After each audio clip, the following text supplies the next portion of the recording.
$199. That is, what is that exhibit, please? It's a Carfax report for vehicle history report for a 2006 Dodge Grand Caravan SE.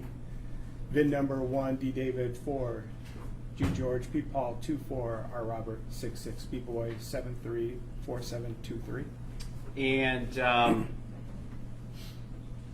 that vehicle is the one that is, or was, I guess, owned by the defendant during the time periods we're talking about. Is that correct? That's correct. Based on the records that he bought it, and in our lien check with the plate number, comes back to the 2006 Dodge Caravan registered to Jeffrey Willis with that VIN number. And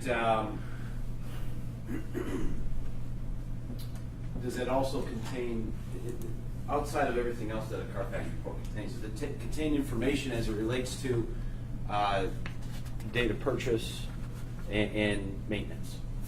Gives the date of purchase and different owners, and then it gives a detailed history throughout, so where and when and what was worked on and that kind of stuff. Now, do we have, or do you have, does it indicate when that vehicle was purchased, I guess?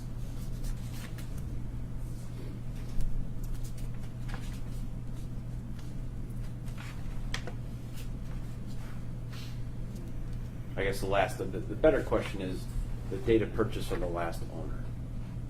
Is there an entry for under Van Annel Flickema? There is March 28th.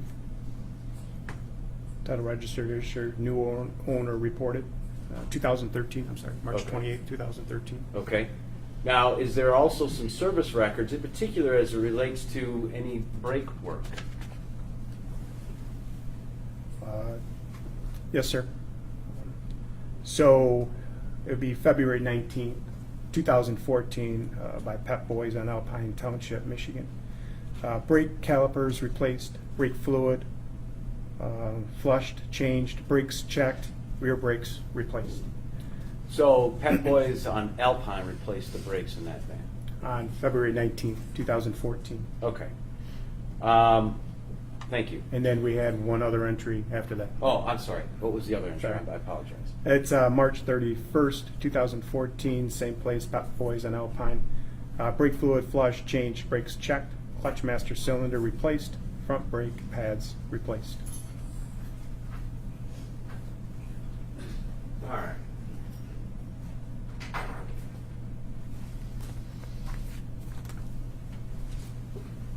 Give me 1 second here at a time. All right, I'm handing you what's been marked as People's Exhibit 201. Are you familiar with that photograph, sir? It's a booking photo of Mr. Jeffrey Willis. And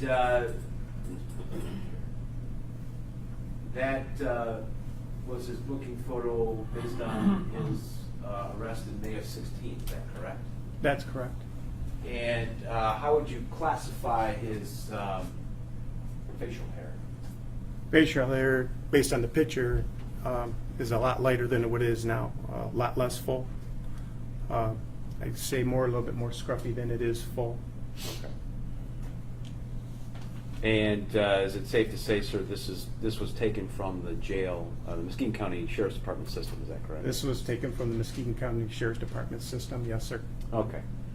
I want to talk about the other thing that you did, go into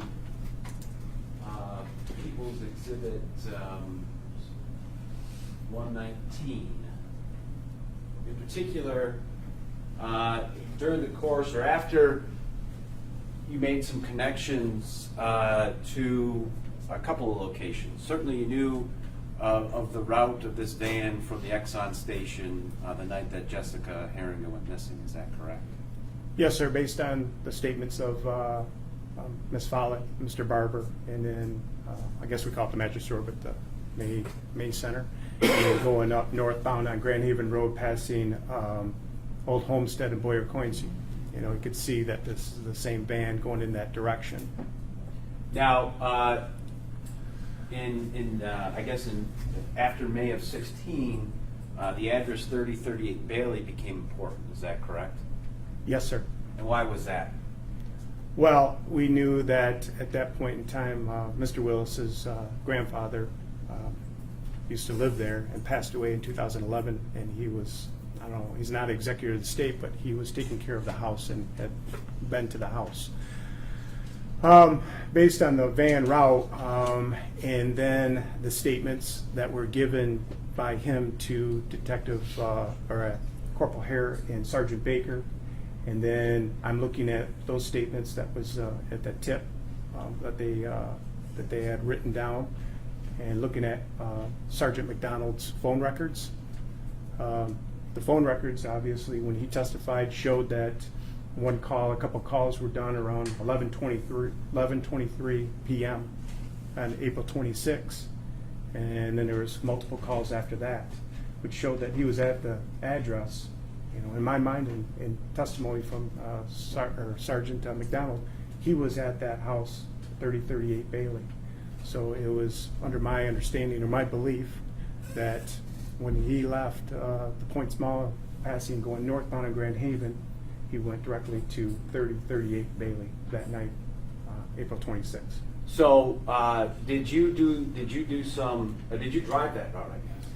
Yes, I mean, after knowing the route and knowing the location and how the information's come to me, I decided to, about 11 o'clock, mid-June of 2016, I started the route basically right next to Firehouse Guitars, coming off that service drive, then going northbound on Grand Haven Road, going to Seaway Drive, getting on Seaway Drive, making a right onto Getty, going northbound on Getty, and then taking a right on Summit, going eastbound on Summit, and then taking a right on Bailey into the driveway 3038 Bailey. Now, you chose 11 o'clock at night because that was, well, let me ask you this. Why did you choose 11 o'clock at night to do this? Well, I was looking at 11 o'clock at night, about 11:03 in that time frame, because that's basically the time that the witnesses and the videos has shown that this van was going at that point in time. And of course, that's when we believe that Ms. Heeringa was abducted. now, did you drive the speed limit? I drove 35 miles an hour, yes, sir. And how would you describe traffic at that time of night in that area? Traffic was very light. By that time, a lot of businesses are closed other than the cinema, Carousel. But everything's pretty light, and the Shell gas station. Lights turned blinking at that point. So you have a little different traffic pattern and light selection at that point. So that's why I chose that night. That's the time frame. And you heard testimony from Ryan Keyhouse that from the Exxon to Bailey, that's the most direct route. Would you agree with that assessment? Being a police officer for our department for 28 years and being on the road for about 20 of those years, I'm very familiar with routes and getting places really quick. And that's basically, I mean, anytime we have a call up in East Broadway or on Summit in that area, that'd be the route we take. Yes, sir.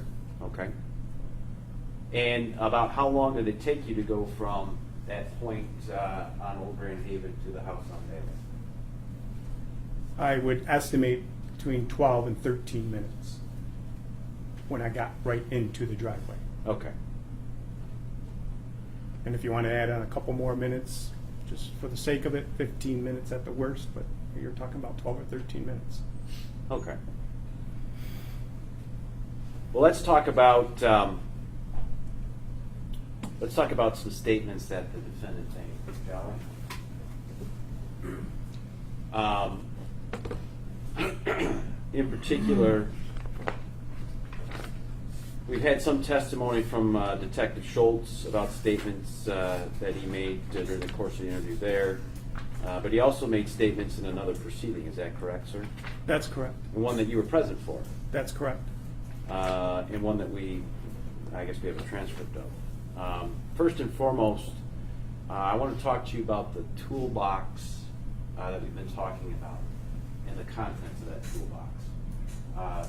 Did the defendant make any statements as it relates to his knowledge of that toolbox and the contents and where it was? He said that he had put the contents in the toolbox and placed it into the He was going to place it in the shed, but ended up placing it in the van. All right. Did he say anything about the lock on the box itself? Said he was the one that put the lock on it. Now, as it relates to, we've had some testimony and seen the exhibits of the injection site map that's been taped on the, I guess, back of the front lid. Yes, sir. Did the defendant make any statements in regards to that?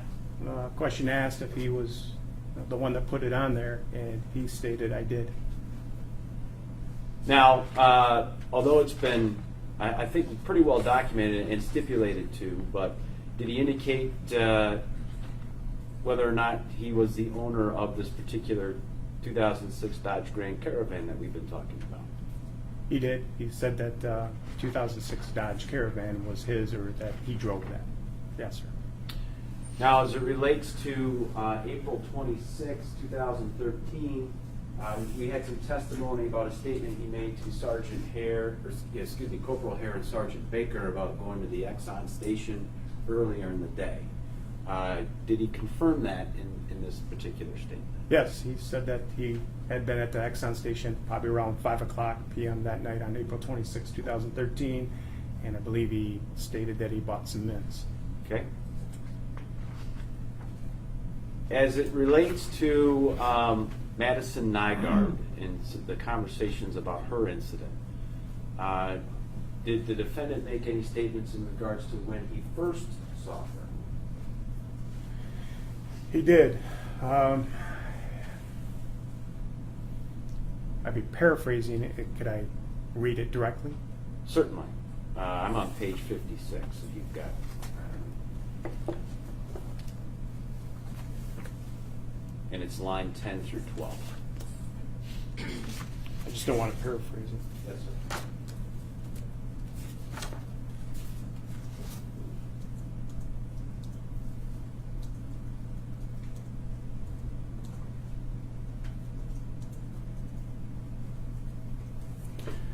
Said, question is, why don't you go back a couple paces here? Why, when you first see her, and what Mr. Willis said is, I was on River Road, it would be heading west. So he first sees Madison as he's driving west on River Road, according to his answer. According to his answer, yes, sir. All right. Now, does he make any comments about what was going on in his head prior to him picking her up? And this is on page 57, starting at line 7. Question was, and what did you do when you saw her? The answer by Mr. Willis was, well, at first I thought I should stop, but she wasn't quite where I needed, and she was on the other side of the road. So I turned down Weber, and I thought, well, I'll go and see if she needs any help. So, in that particular answer, he first starts answering the question, at first I thought I should stop, but she wasn't quite where I needed. Correct. And then continues on with his answer. That's correct. Now, at some point in time in this statement, does he admit to actually picking Madison up? Yes, he does. Okay. And at some point in time in this statement, does he indicate a time with his encounter with her where she actually does, in fact, jump out of the vehicle? Yes, he said that she freaked out and jumped out of the vehicle while it was still moving. Okay. Now, as it relates to the computers, is there any statement by the defendant about that ASUS tower that we've talked about here in this case? It says the ASUS tower was the one that he used, the one that was at his home. Yes, sir. And how about as it relates to the 2 Western Digital hard drives? Did the defendant make any statement as to his knowledge and use of those? He said that he used them both. One of the reasons why is one didn't seem to be working quite right. I don't know if it was low percentage or what, but that's why he had the second one. Now, we've had some testimony and actually have marked as an exhibit this serial killer list. And did the defendant make any statements during that time about his knowledge of that? He said that while he was at work, in regards to Ms. Heeringa, that there was a lot of rumors flying around. And a coworker of his, they wanted to look at some serial killers. And since his coworker was a temp worker, didn't have access to the computers, I'm assuming at work, and he printed up the list. He said, I printed up the list, and it was around lunchtime. Okay. As it relates to that address at 3038 Bailey, did the defendant make any statements in regards to whether or not anybody had been or was living at that residence after 2011? He stated there wasn't anybody living in that residence. After 2011, nobody was there. Okay. As it relates, and again, we've had some testimony and photographs of the 3 points of entry at that house that had been padlocked. Did the defendant make any statements in regards to his knowledge of those? I think it was your direct questioning, asking him if he put the padlocks on those doors, and he stated, I did. Okay. And did he say anything about having a key to those? He had the key, yes, sir. Okay. Again, we've had some testimony, and it's seen the exhibit of that particular note that was found in the garbage can at Bailey. Did the defendant make any statements in regards to that? I think a direct questioning by you was that, did you write this note? And he stated that he did, even including the upper portion, bottom portion of that note.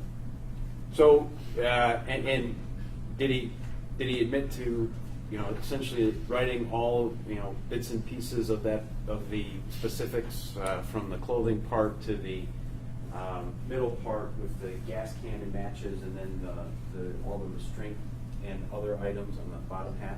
Yes, sir. There was multiple questions you were asking off a list about the gloves and the panties, and he would respond, I did. Yes, sir, I did. All the way down, he wrote them down.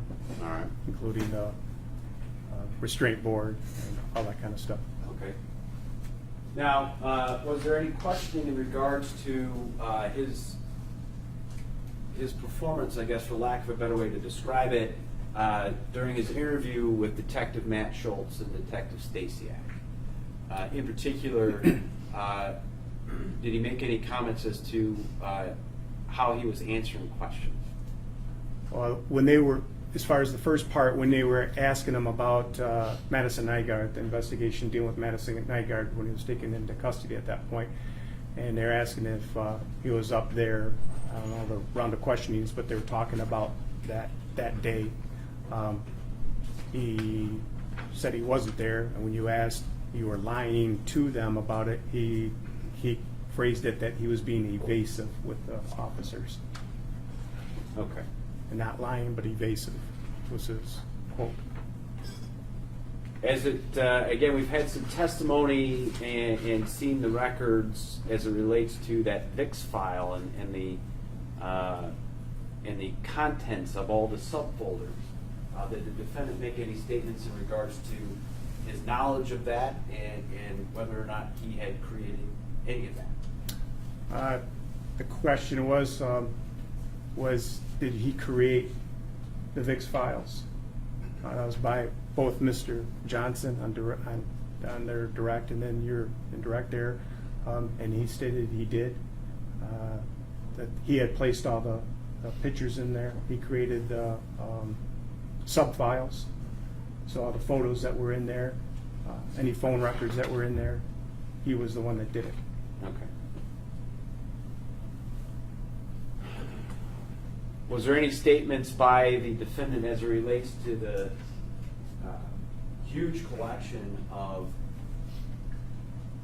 abduction, torture, rape, kill videos? Yes, sir. He made this statement when those questions were asked. an explanation form. He was saying that him and his wife were no longer involved in sexual relations, and that it was a, quote, outlet for him. Okay. And do you recall whether or not the defendant made any statements about the secret videotaping of the neighbor girls? You asked directly that, did you secretly tape the video of the girls, his neighbor girls? His response was, I did. How about any statements related to the secret videotaping of Michelle Snatella? As, Your objection, Your Honor. May we approach?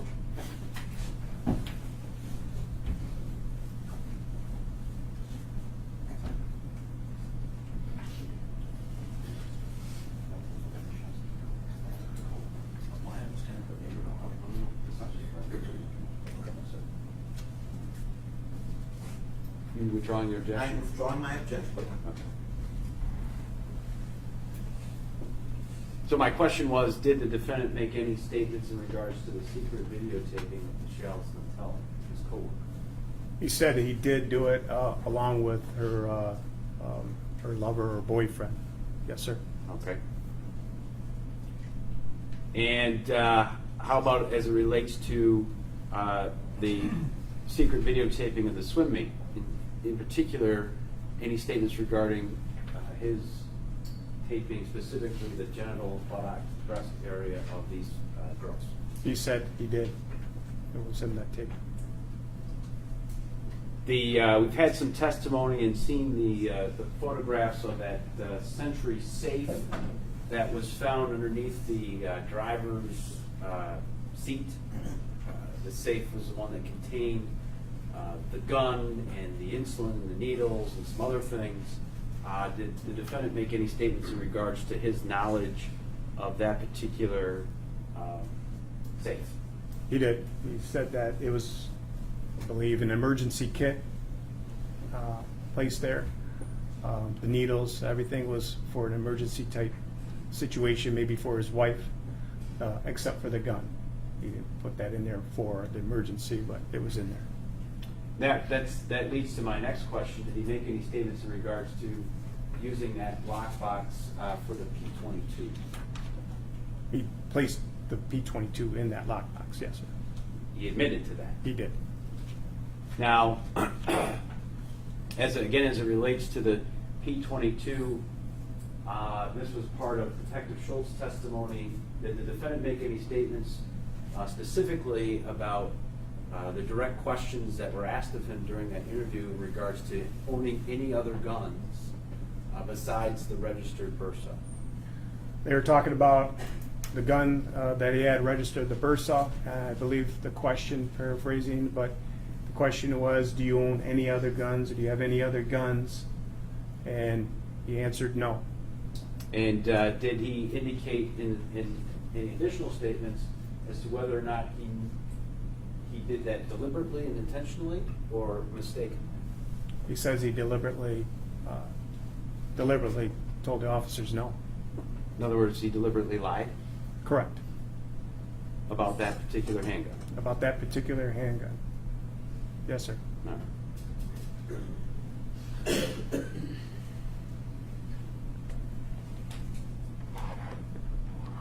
Thank you, Judge. I have no further questions of Lieutenant Kasher. Thank you. Good morning, Lieutenant. Good morning, Mr. Johnson. You okay? You need water or anything this morning? Oh. No, I'm all set. Thank you. Okay.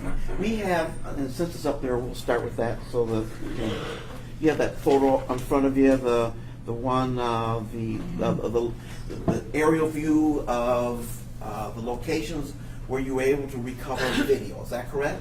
That's correct. Okay. And the bottom of the video, for those of us who are directionally challenged, is south, and the top of the video is north. Is that correct? Yeah. So here's the Exxon and the Sternberg, and then if you're going this route. I got that part. I Yeah. just want to make sure we all on the same page. The Yes, bottom of the you're video- going northbound. Okay, Yeah. so the bottom of the slide will be south, the top will be north. Yes. Okay, that's what I want to get to. Correct. North of the last place where you found video, what are the metropolitan areas north of that spot? the city of Muskegon north of that? Yes, sir. Any other metropolitan areas? Muskegon Heights. Okay. Any others? North of there? North Shores or anything like that? Well, that part, yes. I mean, when you're going northbound on Grand Haven Road, you're traveling through Norton Shores. Okay. You get on Seaway, that's still Norton Shores. You get on Getty, you go up about to Norton, that's still Norton Shores on the east side. Then you're getting in on the west side would be Muskegon Heights. And then you get up to Sherman and you start crossing over, then you're getting into the city of Muskegon. Okay. And as you look at the path of where you found the video, to my right is a system of highways. Is that correct?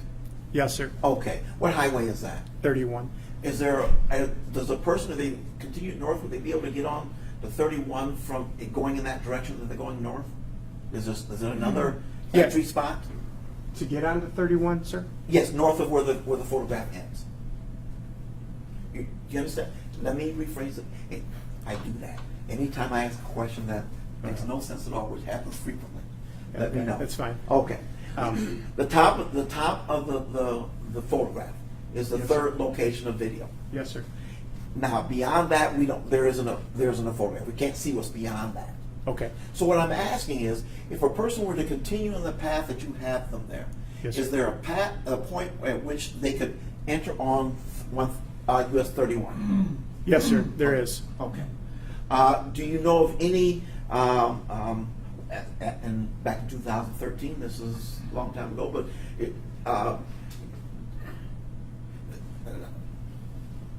there's nothing, as long as the street's not blocked, there will be nothing to keep a person from turning right, left, or even coming back the way they came. Is that correct? That's correct. Okay.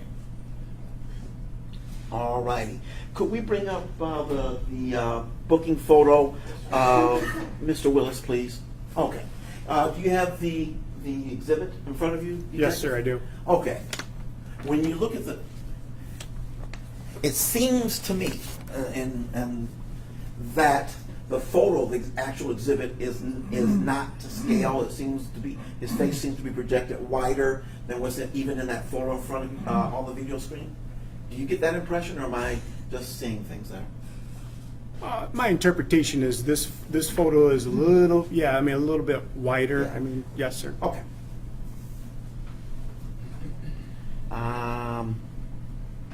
Okay, I think that's the last I want for the videos. So let's do some backtracking here. A couple things. How long have you been in law enforcement? About 28 years. Okay. And is it safe to assume that your first day as a rookie, you weren't a lieutenant detective? No, I was not. I was Okay. on the road. All right. Patrol. You're a patrolman, Yes, sir. and you rose up through the ranks through hard work and effort. Yes, sir. All right. Perseverance. Yes, sir. And during the course of that time, you've had a lot of experience as a police officer, a law enforcement officer, correct? I'd like to think so. And along that period of time, you would, I would imagine, gone to a training or two. Been to a lot of training, sir. Yes, sir. Okay. And here, let me get to the point why I'm asking that stuff. Given your experience, given your training, have you ever seen what heroin looks like? Yes, sir. Can you describe? Now, does it always look the same, or does it come in different colors and shapes and sizes? Well, obvious. I mean, the more you buy, No, the no, I bigger- meant. or the more you get, the bigger the change. But it's usually a brown type substance or an Okay. off-white type substance. Yes, sir. In That's what I was powder asking. form. Good. I didn't have to tell on myself here. Okay, so on occasion, heroin comes in. Sometimes can be brown in color. That's correct. You have had the opportunity to see and review Ms. Heeringa's journal. Is that correct? That's correct, sir. Do you remember the point in the journal where she talks about my, quote, brown extracurricular, end quote? Yes, sir, I do. Okay. Based on your training and experience as a law enforcement officer, when you saw that particular quote, did you get an impression as to what she was referring to when she said brown extracurricular? My interpretation of that? Yes, sir. Yes, sir, I did. What is that interpretation, sir? My interpretation, and also goes into my investigation. But is that it was heroin Okay. that she was possibly referring to. All right, thank you. Based on your training and experience as a law enforcement officer, do you know how illegally purchased heroin is illegally consumed by a purchaser? How do they consume it? Do they rub it on the skin? Do they I see what snort you're it? saying. Okay. I know a couple different ways. One is the most is they kind of cook it and then they inject it, and then other ways is snorting it. Okay, and when you say injected, you're talking about a hypodermic needle into a vein? That's correct. All right. Okay. All right. Oh, let's talk about you had an exhibit 199. I don't need to see it. 199. The Carfax exhibit. You remember that one? Yes, sir, Attorney. Okay. And that Carfax, it notes when the brake work was done on the vehicle owned by my client. Is that correct? That's correct. Does that Carfax note any times when my client may have performed mechanical services on that vehicle himself? I don't believe so. No, sir. Have you ever seen a Carfax that noted where an individual notes that, hey, I changed the transmission, or I put new brakes on it, or I rotated the tires? Anything along those lines? Not that I'm aware of, sir. So what the Carfax will note is that when the vehicle is professionally serviced, that's when it notes it. Is that correct? I believe so. All right. I assume you have a home, and I'm also assuming that on occasion you've attempted to perform what I would call handyman repairs or whatnot to your home, that sort of thing. On occasion. Never? The problem is, Mr. Johnson, my wife's probably watching this, and I don't want to be lying. Okay, I understand. Hypothetically speaking, if a hypothetical person were to perform handyman duties on his or her home, might it be possible that a handyman, this hypothetical handyman, might get in a little bit over his head and not perform the repair that he or she'd hoped for? That could be, sir. Yes. And might that person, hypothetically speaking, not anyone like yourself, hypothetically speaking, might that person then turn to someone who knows what they're doing to fix it the way it was supposed to be fixed? Yes, sir. Let's see here. Were you aware of the rallies or vigils that were being held for Miss Heeringa? Yes, I was. How often would they be held, would you say? How many times just off the top of your head, I know that I didn't ask you to count them, how many times would you think you've heard about a vigil or an anniversary being celebrated for Miss Heeringa? I'd say about maybe 3 or 4 that I know of. All right. And these vigils were Find Jessica vigils sort of things? Yes, sir.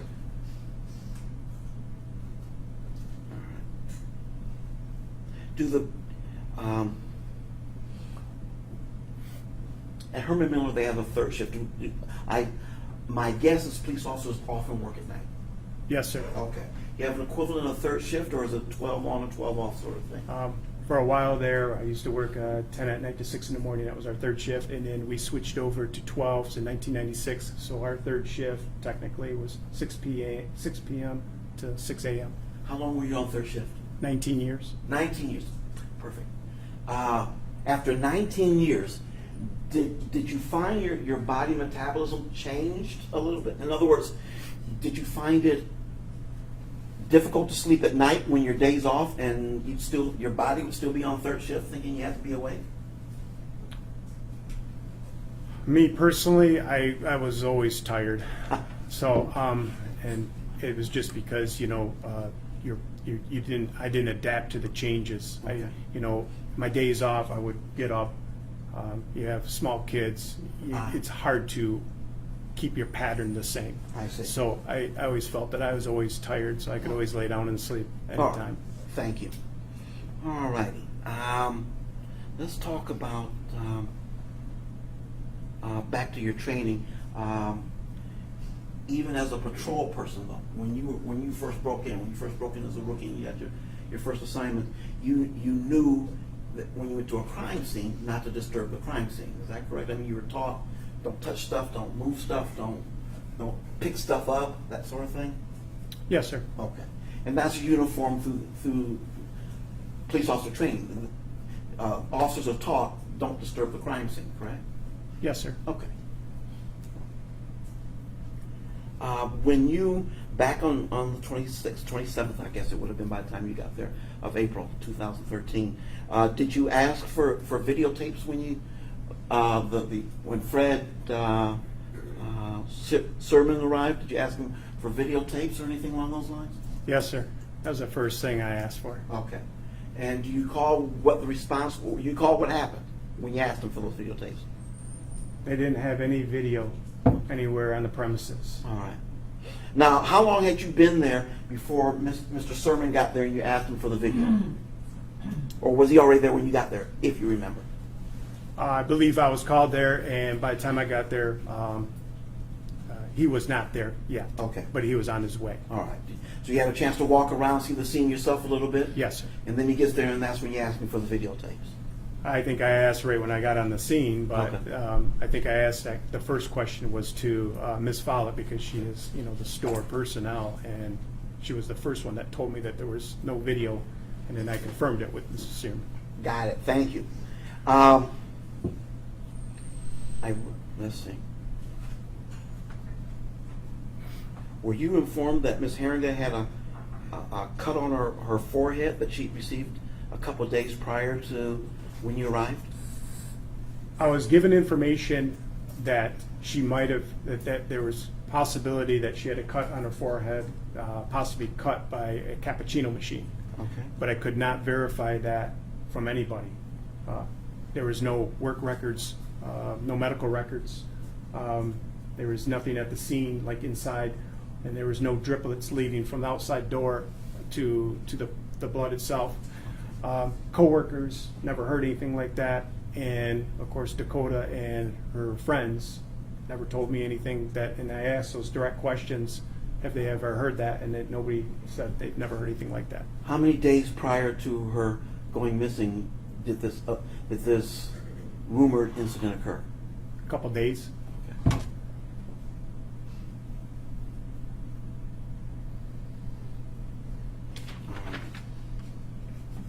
All right.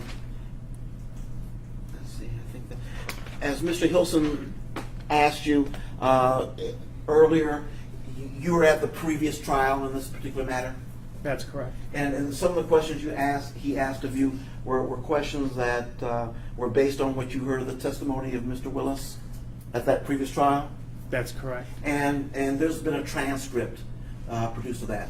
That's- Correct? yes, sir. Just let's make sure we're on the same page. Can you tell the jury what a transcript is? Transcript is what I'm doing now. So after they're done, it's typed in. So any question he asks me and I answer, it's a written document for the courts. Okay. And it's common. There's nothing wrong with using the transcript to refresh your recollection if you don't remember a question or answer clearly. Is that correct? That's correct. In fact, it happens all the time. That's correct. Both sides use that method to refresh recollections. Correct? Yes, sir. Okay. So when Mr. Hilson asked you questions about what Mr. Willis has said, have you had a chance to let's see, that trial took place in October, did it not? October, end of October until November. Yes, Have sir. you had the opportunity to read a transcript to refresh your recollections as to what Mr. Willis said at trial? Yes, sir. Okay. All right. So let's go through a couple of questions I have about it. One of the questions, well, see if you remember. Do you remember Mr. Willis being asked about how he came to acquire Ms. Shanotella's handgun and panties? Yes, sir. What do you recall Mr. Willis testifying? He testified that he was a co-worker of hers and that she sold him the gun for, I believe, $150. He paid it to her, and that's how he came in possession with the gun. We're talking about the P-22. That's Walter, correct. right? Yes, we're talking about the 22. That's what was said to her, or Okay. said. And the panties? The panties, there was a running joke. They had been together a long time, not together intimately, but working together a long time. And the joke was, there was a running joke because they saw a show together, or they'd seen a show, and he asked for her panties and she gave it to him. All right.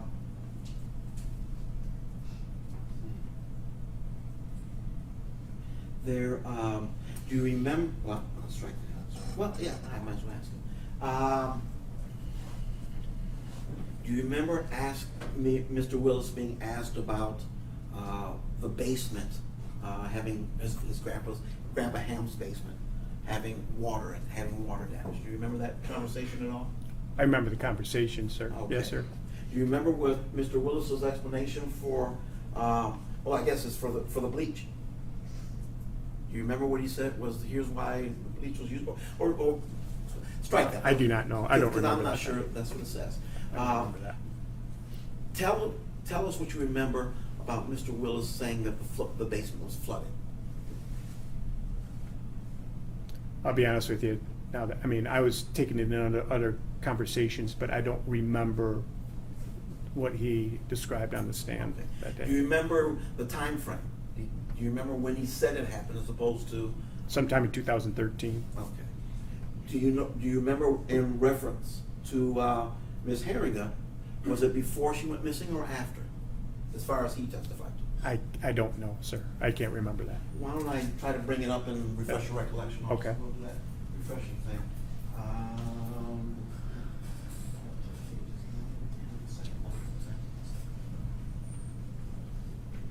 No, that's not different. 9 and 10. Up here, the second line.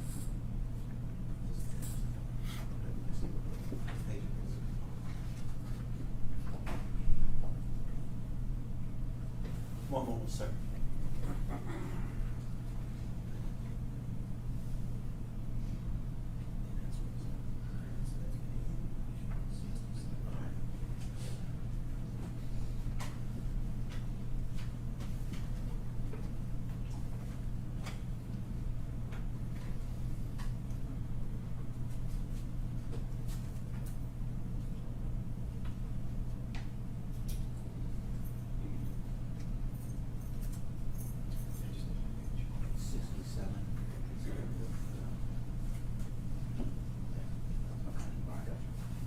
May I approach the witness, Your Honor? You may. Thank you. Lieutenant Kasher, you know how this works. If you will Yes, sir. do me a favor and start with the first sentence on this particular page and just read the page down to line 925 for us. In 2005, No, not I'm loud, sorry. not Whoops. loud. To yourself. I left that. Oh, you wanted me to read I that. was just trying to make you look silly. Oh, all right. I'm sorry. Appreciate it. Thank you. Thank you.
Okay, sir. You good? Yeah, you wanted me to go down to 25, correct? Yeah. Okay. I just want you to refresh your recollection Yes, as sir. to that particular conversation. Did that help you remember what was Yes. testified to on that occasion? Okay. Yes, sir. Let's start over again. The time frame. Well, do you get an idea of the time frame when, like that? Did Mr. Willis say there was water damage or flooding into the basement of his grandpa's house? Well, on the next page, he said, I stopped over to the house after the snow and pipe had broke off in the basement. Okay, And there was water in the basement. okay. Do you have any idea, was there a time frame given as to when that event occurred? March, I believe, March of 2013. Okay. Thank you.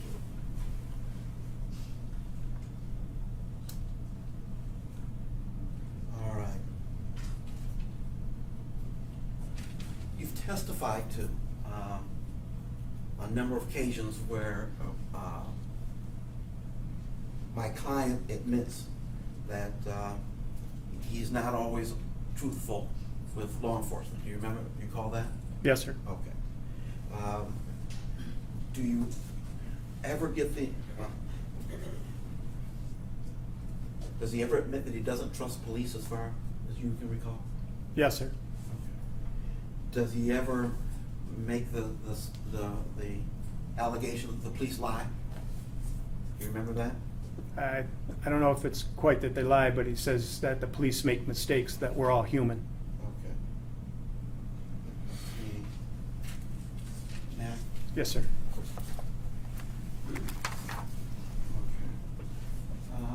Page 26. 26 here.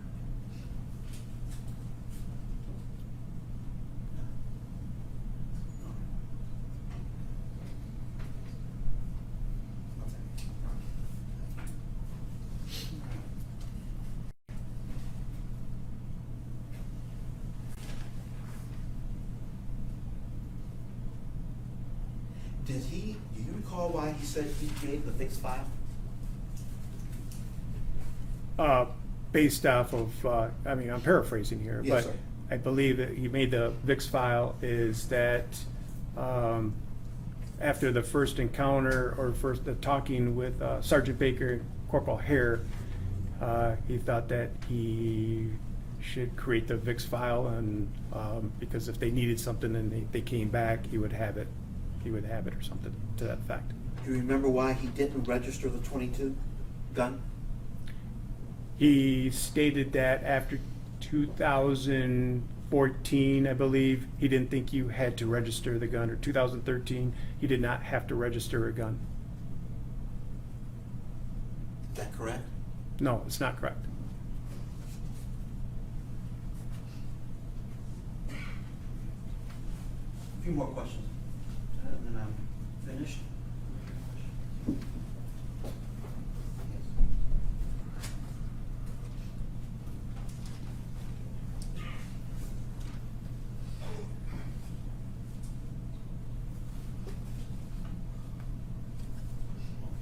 Maybe you can help us while we're looking.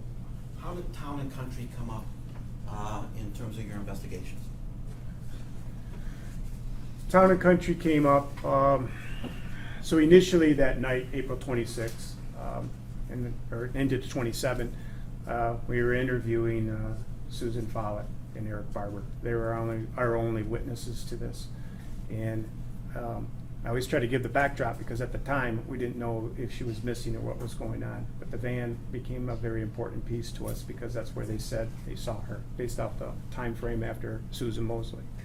The blood and the laser part being found right by the van. Susan made the statement, "It's just like my sister's van, a minivan." All right, that's kind of how it started that way. So we looked up her sister's van, me personally, and it was a Town and Country. She says it's silver, there's no dents, there's no stickers. She made a good, accurate description. She goes, "I don't know vans well," but she goes, "It's exactly like my sister's." So the Town and Country kind of came on of its own for me. And, you know, we have 32,000 vans. I guess at that time, we were trying to limit it down to maybe 15,000, 10,000, whatever it is, and get some tips and hoping that maybe it got that way, or it went that way of a Town and Country, linking it up with a Walther 22 and all that other stuff. So that's kind of how it started, and it went from there. I then asked went to a Dodge dealership, not a Dodge person, not like Mr. Brooks, who was an expert, somebody that knew vans. I thought they knew vans. and they thought it could possibly be a town and country. Dealing with Eric Barber, we brought him in again, myself and Detective Sergeant McDonald, and we went over it a little bit more. We were hoping maybe he knew more about vans than his wife Susan. He thought it possibly could be a town and country. So from my perspective, I guess I was pushing, I went with a town and country instead of all the vans. I you know. that And was in my fact, you decision. did a television interview where you mentioned the town and country in that as well? Possibly, I don't know. I could have.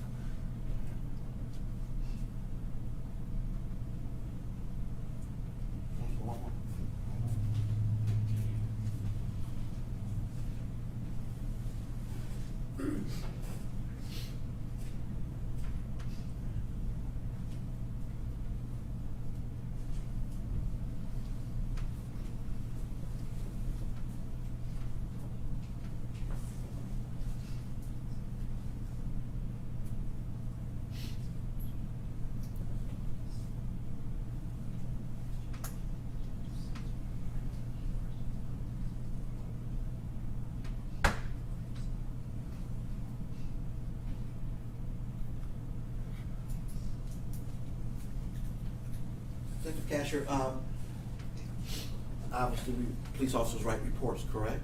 That's correct. What I like to do is,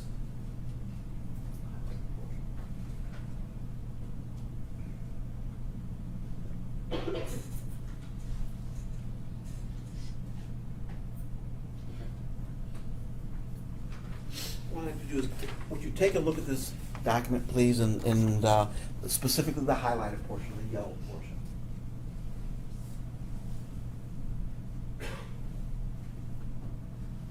Yes, sir.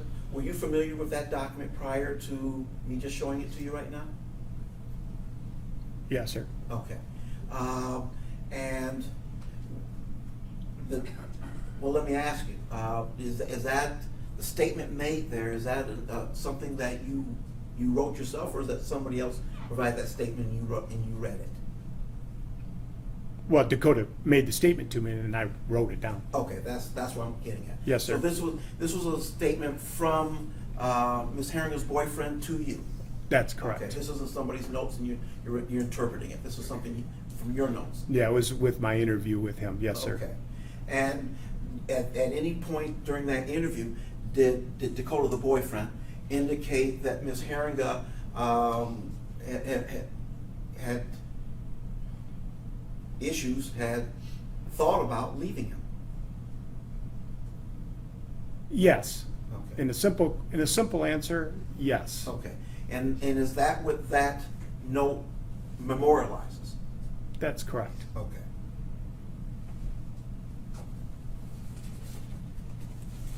Yeah? Yes, sir. Thank you.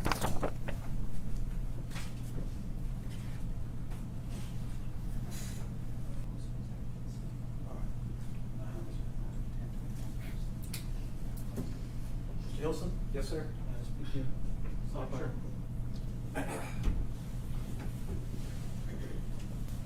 Okay, we have a legal issue that needs to be discussed, and might take a few minutes, so we're gonna excuse the jury at this time. Please break.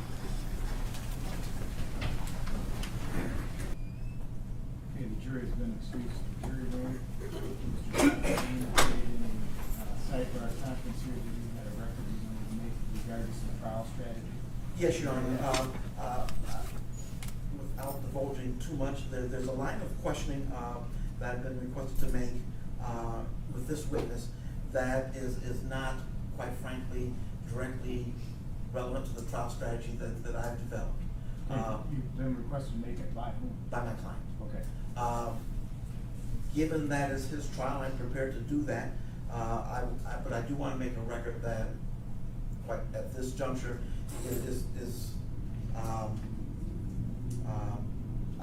I'm not sure that it's appropriate to our strategy, quite frankly. So, but however, he's the client, and I'm prepared to ask the questions. But I want to make sure the record is that this isn't the way I intended to go with this material. Okay, and so your advice would be not to pursue this line of question? At this juncture, yes, sir. I think it's appropriate for another occasion, but not for this one. All right, so Mr. Willis, counsel, you wish to overrule that, and you want to proceed with that line of questioning? Yeah, That's fine. Pardon? yes, I do. Okay, now, he's telling you not to do this, and so if this doesn't turn out the way you want it to, you're not gonna be able to claim that he was somehow not being a good lawyer by pursuing this questioning, because you're insisting that he do it. You understand that? I understand that it's my decision. Okay. One final thing, Your Honor, along the same lines. Mr. Willis has drafted a letter for the court. I will be delivering that letter prior to closing. It's directed directly to Your Honor. In regard, it's a discovery issue. And we referred to it initially at the very beginning of trial, and I didn't submit those documents at that time. But my client wants this letter delivered, and therefore I will be, again, following his instructions, delivering the letter. Okay.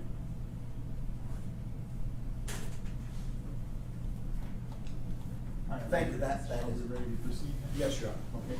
You want to call the witness? In case, Your Honor, I would move Exhibit E. Yeah. No objection, Judge. Thank you. Excuse me, exhibit E will be received. All right.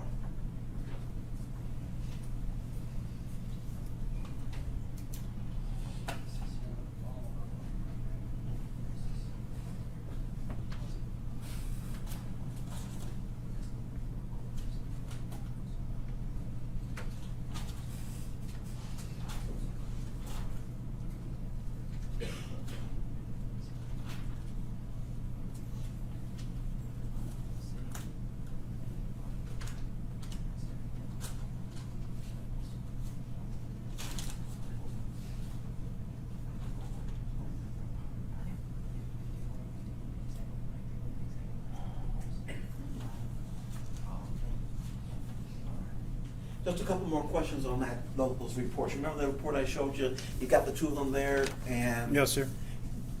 have you noted in reading those two, that area where I told you where they seem to be identical, that even the typos are the same? Well, that's imprinted though. I mean, the typos is, but when it transfers over from a thumb drive or from a Word, that's part of our system. I can't control RMS. I mean, that's kind of how it is. Okay, but the question is, given the similarities and given the fact that the typos are the same, given the fact that they were processed a minute apart, do you have suspicion that those documents were not original to both officers, that one of them may have copied to the other? No, because they gave me two separate thumb drives. I asked them to put it on a Word. Okay. Give them the thumb drives. And the reason why it was a thumb drive is I have a book of a document. So prior to that, when it goes into this RMS, our final report, I kind of wanted it to have a flow to it. Yeah. So one document's in, and then 20 pages later, something else is in. And that's the problem with our RMS system. So I wanted to kind of keep it condensed of what was going on. And then since I'm in charge of that investigation, I asked them both to give me separate thumb drives. So when you're saying it's a minute apart, put in, that's by That's me when it was doing that. inputted, That's when it was inputted, Alright. and that was done by me. Okay. That's why you have investigator, supervisor and all that kind of stuff. So all that is to believe that's the same. And when it comes to investigators, and they did exactly went out at the same time, if it was a separate, let's say that Corporal Hare went out at a separate time, then I would think that there should be something different. But they're both there at the same time. At that point in time, their notes, and they agree that that tip and that note, the notes on that tip, 268, when they came, looked at it, they both agreed that's what happened. And in fact, they were telling me about it. You remember conversations to that effect? Absolutely, I had conversations because tip 268, when we pulled that out after Mr. Willis was arrested, he made the statements to detectives, Stasiak and I think Schultz, saying that if this is about the Heeringa deal, I've already been talked to. I get a call and said, or I believe either Schultz or Stasiak said, hey, you guys already talked to this guy. Unbeknownst to me, because I didn't know that, at that time back in 2013, I then asked, I believe, Detective Swanker to pull up that tip, because he was the one inputting that. So he pulled it up, And he told me the information, and then I went back to Corporal Hare and Sergeant Baker, and I said, do you remember this? Okay, so 268 is the anonymous Yes, tip. tip. You received only, and there's only one, you received, this came from one source, it's not. That's correct. It came from one anonymous. source. That's a great way of saying it. It came Okay. from one source. Is it a conglomeration of multiple tips, or is it somebody called in and this is what they said, and so, or is it like, this is, we got 5 tips, we put them all in 268? No. Okay. 268 was one tip, Okay. and it came through our front line, Right. which means somebody called our police department within that time frame when everybody was manning the phones. They wrote it down what the tip was, Right. the date, and then they turned it into, our task force. And so the after 268 was received, it was viewed and followed up on and. By Sergeant Baker and Corporal Hare, The they rest is followed up. history. And then, yes, the rest is history. They wrote it down, then it was typed in by our I know it was typed in by Detective Swanker at the time. He just was there and he was putting it in, inputting it. Detective Kasher, may I retrieve those documents from me, please? Yeah, absolutely. You want the diary too? Yeah.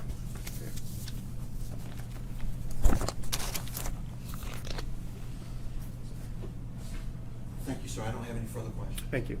Just a couple follow-up here, Judge.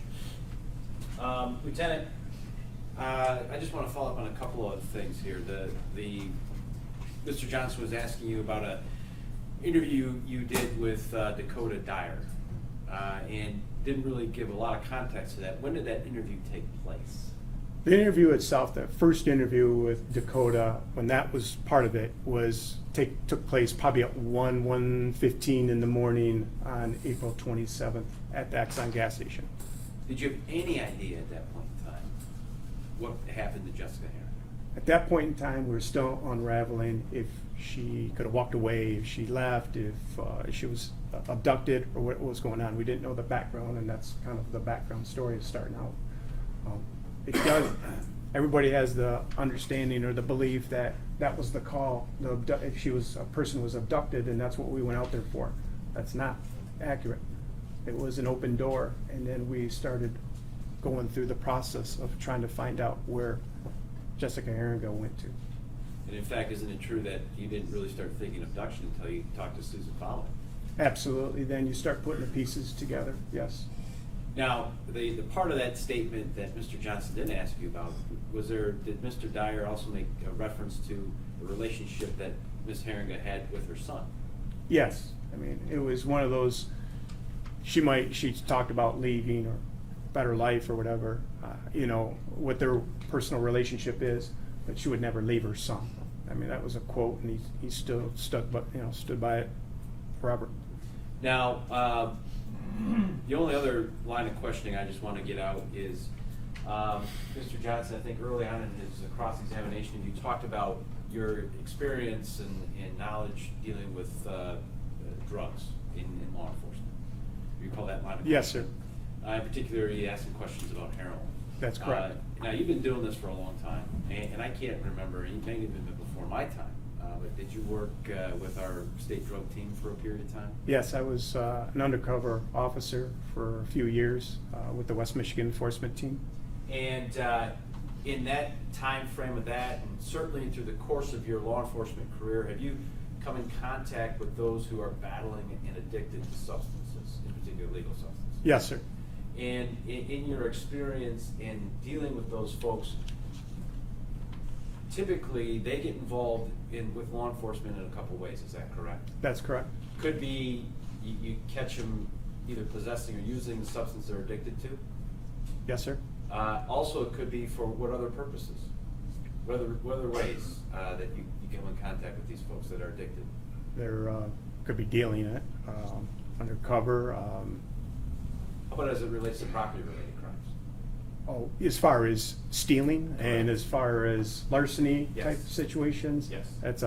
if you have a user or somebody that's addicted, obviously they're going through they don't want to go through withdrawals. So we have a lot that either does organized retail frauds or larcenies from homes, or breaking and entering, or stealing from their workplace, embezzlements. And At some point in time, did you make a conclusion or come to the conclusion, or did you believe that Jessica Heeringa's disappearance was drug related?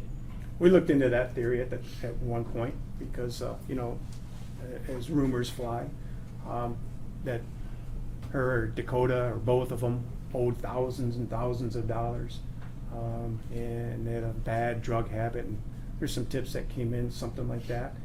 We looked in depth and we talked to a couple people that they have done some with, but we never found anything that she was actually addicted to a drug. Recreational, sure, but not addicted to it. And we never found that at any time that they owed like money. More importantly, going back to your initial direct exam yesterday, was there any money missing from the convenience store? There was no money missing. There was no cigarettes missing. There was nothing in that store. That's what led us to believe. That's one of the things that we looked at that night, or I did, that believed that it was something else other than she was abducted. Drug dealers, especially in the Muskegon County and West Michigan area, they don't want to abduct somebody. They want their money. And if she was involved in some type of a drugs or owed somebody, that cash register that you saw would have been empty. Her $400 out of her purse would have been gone, without a doubt. And all the money left there, it definitely was not drug related. And in your experience, in particular, when you were undercover, do folks that use often trade items as a form of currency?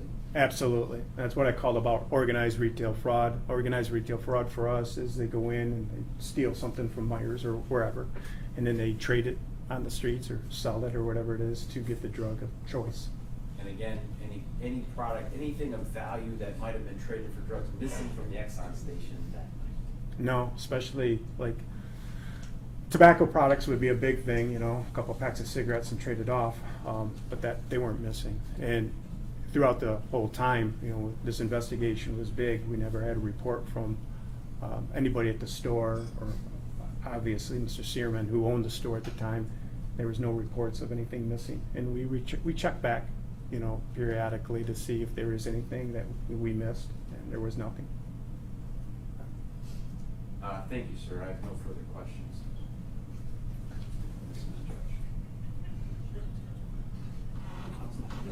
This opportunity. Well, things I've been wanting to say. Anyway, Lieutenant Kasher, were you here when Ms. Fowler testified? Yes, sir. Do you recall her testimony that one of the reasons she doubled back that night is because she suspected that Ms. Heeringa was stealing from the store? That's true. I have no further questions. Okay, we done? Yes, sir. Okay, thank you. You may stand down. Thank you. Judge, the one thing I would move to admit People's Exhibit 201, which is the photograph. Any objections? No, sir. Okay. Receive. And just so that I clean exhibit this thing, I don't think I did, but I'm moving to admit exhibits 1 through 201. We've already covered them. I don't think. Yeah, there was, and I got, there was a schematic done by the Secret Service agent that outlined his the things he'd done with the things he testified to, and I don't have. You know which one? I know what you're talking about.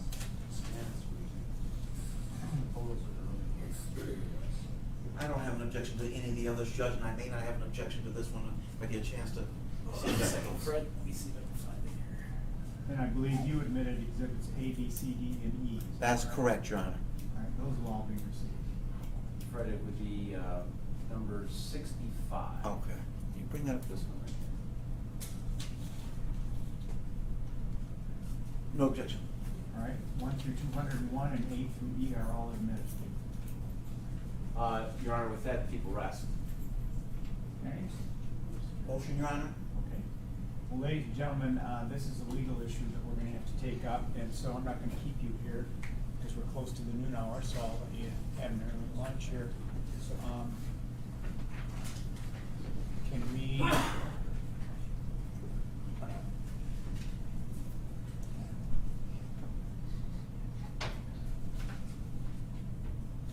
resume at 1:30. Thank you. 1:30.